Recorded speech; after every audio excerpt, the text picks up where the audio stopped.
Le point suivant est une convention de stratégie foncière entre le PFL et l'établissement public foncier de Lorraine et l'agglomération de Saint-Dié-les-Vosges.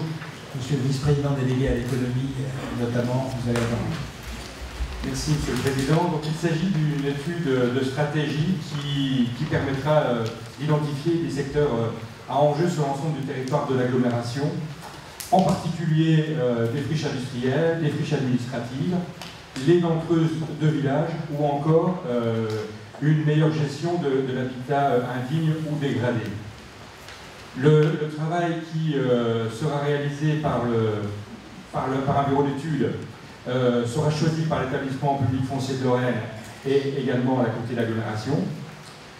C'est une étude qui doit démarrer assez rapidement pour qu'on le soit en termes de cohérence avec le diagnostic qui est actuellement réalisé pour le PLUIH. Ce qui ferait une étude et un démarrage de l'étude avant la fin de l'année 2019 pour une restitution courant mars 2020. Cette étude est estimée à 100 000 €. Elle est cofinancée par, d'un côté, le PFL qui en prend 50% et la communauté d'agglomération prenant les 50% restants. Voilà. Est-il des questions? Ça nous permettra d'avoir un document stratégique de pilotage. Oui, William.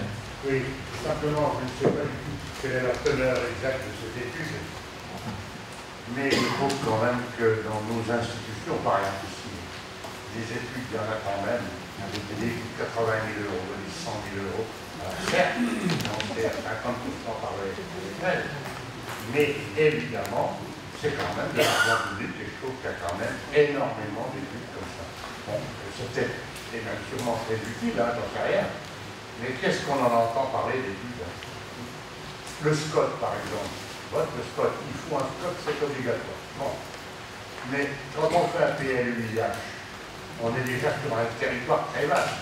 Pourquoi faut-il un autre document gigogne qui vient au-dessus et un autre document qui vient avec? Ce sont des réflexions, ce sont des remarques et non pas des oppositions, bien évidemment. Mais enfin, c'est quand même des choses qui coûtent énormément d'argent. 100 000 €, c'est quand même pas rien. J'espère que cette étude-là, encore, aura vraiment une utilité. Alors, ça ne veut pas dire non plus qu'elle sera à 100 000 €, hein, puisque c'est 100 000 € maximum. Mais enfin, il y a des prix fixés. Hein. C'est cadencé financièrement. On n'a rien en dessous de 30 000, après on passe à 60 000 et après c'est 100 000. Donc voilà. Et c'est tout, c'est une réflexion sur les études en général, sur les territoires.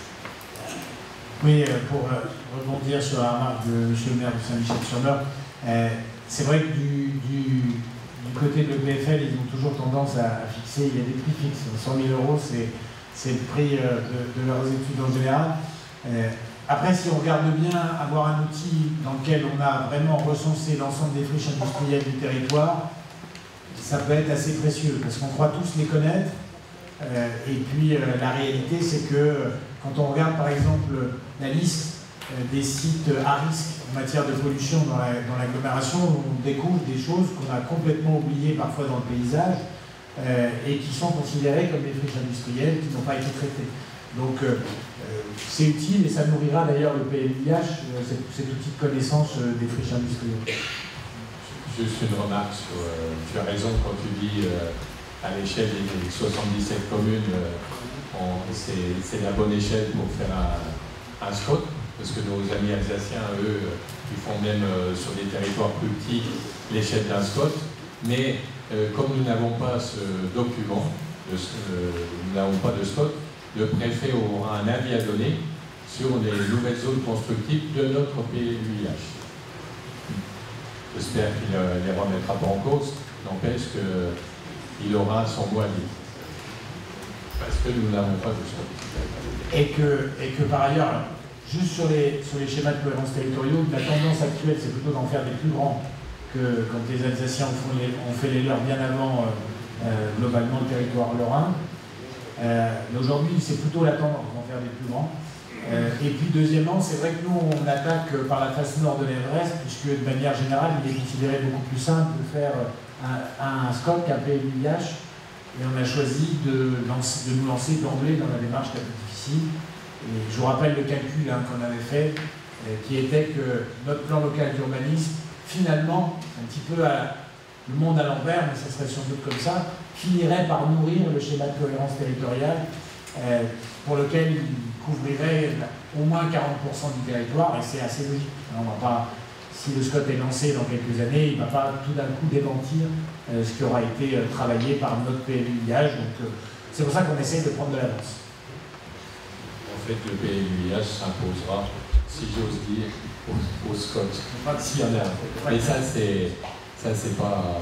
Donc le SCOT ne sert à rien. Juridiquement, c'est dans l'autre sens. C'est une remarque. Moi, j'invite tous les élus qui doutent de l'utilité de ce type de schéma stratégique à se rendre dans des territoires qui ont un SCOT. Il y en a un pas très loin d'ici, le SCOT d'Épinal, Vosges centrale. On peut aller aussi en Meurthe-et-Moselle, à l'île des Villes. On a aussi des territoires ruraux relativement vastes. On peut aller en Alsace. Enfin, on est environné, à part au sud, tous les territoires qui sont autour de nous ont ce type de document stratégique et en général sont plutôt contents d'avoir des orientations, notamment sur la politique de transport ou de lutte contre l'artificialisation des sols. On en reparlera. Est-ce qu'il y a d'autres demandes de prise de parole sur ce sujet? Il n'y en a pas. On peut donc passer au vote. Qui est contre? Qui s'abstient? C'est donc adopté à l'unanimité. Merci beaucoup.